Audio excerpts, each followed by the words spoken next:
Salam, xoş gördük. Yenidən sizinlə həmişə olduğu kimi mənəm həkim, psixoterapevt, yalan və bədən dili üzrə ekspert Elnay Rəhimov Tambovski. İnsan davranışlarını yenə dərin analiz eləməyə davam edirik. Bugünkü mövzumuz qısqanclıqdır. Qısqanclığın əmələ gəlmə səbəbi nədir?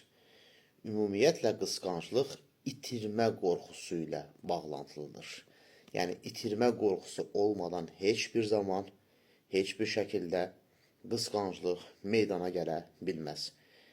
Məsələ burasındadır ki, itirmə qorxusu da özü 3 yerə bölünür. Birincisi, narsistik itirmə qorxusudur. Hansı ki, narsistlərdə əsas davranış şəkli kontroldür. Yəni, kiminsə üzərində öz üstünlüyünü qoruyaraq dəyər qazana bilmədir. Birini dəyərsizləşdirərək dəyər qazanma, birini özündən asılı vəziyyətə salaraq asılı olmama, birini təhqir, tənqid edərək, biliklərini, bacarıqlarını, əziyyətini heçə indirərək özünü yaxşı hiss etmə və dəyər qazanma narsistə məxsusdur. Və ya sahiblənmə, hansı ki, başqalarında yaxşı xüsusiyyətlər var, yaxşı deyək ki, bilik və bacarıq var dövlət var, lakin onda yoxdur. Və bu qəbildən olanlar hökmən deyil ki, narsistik şəxsiyyət pozuntusuna sahibdirlər. Narsistik keyfiyyəti olan insanlarda da, yəni bu keyfiyyətlərin miqdarı çox olan insanlarda da bu tip qısqanclıq ola bilər. Xüsusilə borderline və steroid şəxsiyyət pozuntusunda da ola bilər bu cür qısqanclıq növü. Yəni nəticədə İnsan qorxur ki, dəyərli olma duyğusu onun əlindən çıxar. Üstün olma duyğusu onun əlindən çıxar və ona görə qısqanclıq nümayiş elətdirir. İkinci tip qısqanclıq çox güclü şəkildə tək qalmaq qorxusu ilə əlaqəlidir. Bu, eyni zamanda borderline şəxsiyyət pozuntusunda da görünür. Və burada onun da adını qeyd edirik. Lakin çəkingən aslı tip şəxsiyyət pozuntusunda, sosial fobiyadan əziyyət çəkən insanlarda da daha çox görünür.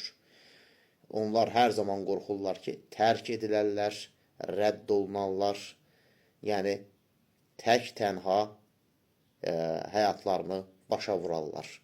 Və yaxud da qorxurlar ki, bir mənalı olaraq özləri tək başına çətinliklərin öhdəsindən gələ bilməzlər. Daimi məsuliyyətlərini başqalarının üzərinə yükləməyə meyillidirlər. Üçüncü tip itirmə qorxusu isə, hansı ki, qısqanclığı tetikləyir, bu birinə aşıq olanda olur. Təbii ki, dopamin hormonunun miqdarı artırsa, üstəlik orada oksitosin qoşulursa, yəni bağlantı, bu insanda sevgi bağlılığı formalaşır və həmin insanı itirməkdən qorxur. Və yaxud da insanın çox dəyərli bildiyi dostu, rəfiqəsi, hansı ki, bu daha çox qadınlarda olur, və yaxud da yaxın adamını itirər, dostluqları pozular deyə olan itirmə qorxusu nəticəsində tətiklənən qısqanclıqdır. Burada adlarını çəkdiyim birincisi narsistik, egoistik qısqanclıq bəri başdan elə xəstəlikli bir qısqanclıqdır. Yəni, orada sağlam qısqanclıq deyə bir şey yoxdur. İkincisi, tək qalmaq qorxusundan yaranan qısqanclıq da sağlam olmayan bir qısqanclıqdır. Lakin bir üçüncüsü var ki, birinə aşıq olmağa görə və yaxın insanların dostluğunu itirməyə görə olan qısqanclıqdır ki, bu miqdarında olanda normaldır. Bu itirmə qorxusundan yaranan qısqanclıq miqdarında olanda normaldır. Yəni, bu onu göstərir ki, sən mənim üçün dəyərlisən, mən sənə hörmət edirəm, mən səni çox sevirəm, hər zaman yanındayam. Yəni, sən o insana göstərsən ki, yəni sən mənim üçün adi bir adam deyilsən, sən mənim üçün özəlsən, sən mənim üçün vacibsən. Ona görə mən sənə laqeyd qala bilmərəm. Baxırsınızmı? Amma bu da aşırı olanda yenə problem yaradır. Fərqi yoxdur. Həm istər egoistik, narsistik qısqanclıq olsun, istər tək qalmaqdan yaranan qısqanclıq olsun, istər aşırı cəhətdən sevdiyi adamı itirməyə dair qısqanclıq olanda, bu üçü birlikdə bir çox problemləri tətikləyir. Amma ondan öncə deyim ki, qısqanclıq insanda hansı ruh halını yaradır, hansı duyğuları tətikləyir. Qısqanc adam qəzəbli olur, qısqanc adam nifrət dolu və kin dolu olur və qısqanc adam kontrollü olur. Yəni, başqalarının düşüncələrini, davranışlarını və emosiyalarını kontrol etmək illüziyası daşıyır ki, güya onları hər zaman kontrol edə bilər. Bəzən daha elə bir ki, imkanlı adamlar, xüsusilə kişilər, yəni əllərində gücü, hakimiyyəti varsa, fiziki cəhətdən insanlarla görüşməyi və yaxud da harasa getməyi də məhdudlaşdırır. Yəni, elə quraşdırır ki, mesajlar, SMS-lər də birbaşa ona gəlir. Yəni, müxtəlif üsullarla. Əslində, bu da illüzordur. %100 bu insanı kontrol altına almaq mümkün deyil. Yaxşı, bu sağlam olmayan qısqanclıqlar insanda hansı vəziyyətə gətirib çıxardır, hansı vəziyyətə yol açır? Birincisi, reallıq təhrif olunur. Yəni, insanlar məsələlərə obyektiv baxa bilmirlər. Problemin həllinə yanaşmırlar. Xüsusilə qısqanc tərəfdən söhbət gedir.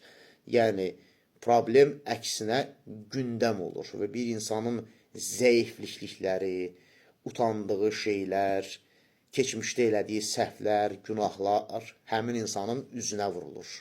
Və bu çox önəmli bir məsələlərdən biridir. Yəni, normalda əslində bu belə olmamalıdır. İkincisi, güvən, necə deyirlər, pozulur. İnsanlar bir-birinə güvənməməyə başlayır. Üçüncüsü, yersiz konfliktlərə yol açılır. Yəni, demək olar ki, məişət zəminində hansı ki, əslində orada konfliktin olunmasının yeri yox deyə belə baxanda. Məsəl üçün, niyə deyək ki, bu əşyanı ora qoymuşsan, bura qoymamısan? Niyə, məsələn, krantı deyək ki, əlvi yuyandan sonra tam bağlamamısan, damcılayır. Yəni, hər bir şey bir konflikt halına çevrilir. Yəni, konfliktlər artıq manipulativ bir xüsusiyyət alır. Yəni, manipulativ xüsusiyyət alır deyəndə nəyi nəzərdə tuturam? Normal insanlar ona görə konflikt edirlər ki, konflikt onlarda bir vasitədir. Hər hansı bir razılığa gəlmək üçün, problemi həll eləmək üçün. Çünki insanların bəzən ortaq dəyərləri bir-birindən olan gözləntiləri fərqli olur. Yəni, burada ortaq nöqtə tapmağa cəhd göstərilir. Yəni, burada məqsəd problemi həll eləməkdir. Lakin manipulativ konfliktlərdə problem əksinə gündəmdə tutulur, problem əksinə insanın üzünə nəyisə vurmaq, onu dəyərdən salmaq üçündür. Və dördüncü olaraq da bunun nəticəsində insanın öz dəyəri məhv olmağa başlayır. Öz dəyəri məhv olduqdan sonra öz güvəni də artıq ölməyə başlayır.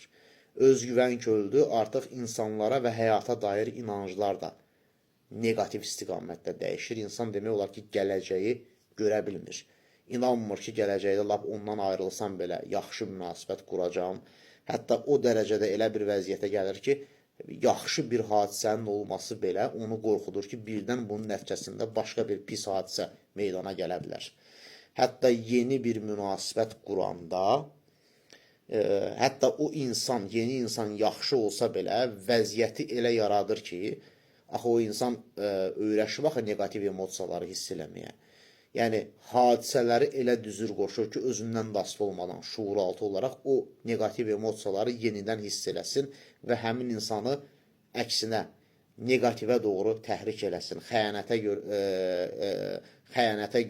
elə bir ki, təhrik eləməyə çalışsın və axırda desin ki, bax, görürsən, mən demişdim, bütün kişilər alçaqdır və yaxud da kişidirsə, bütün qadınlar yalancıdır. Və təbii ki, bir beşinci olaraq da bu qısqanclığın, yəni sağlam olmayan qısqanclığın nəticəsi ağır streslərə, hətta travma sonrası stres pozuntusuna gətirib çıxardır. Bu günlük bu qədər. Diqqətinizə görə minnətdaram. Sağ olun.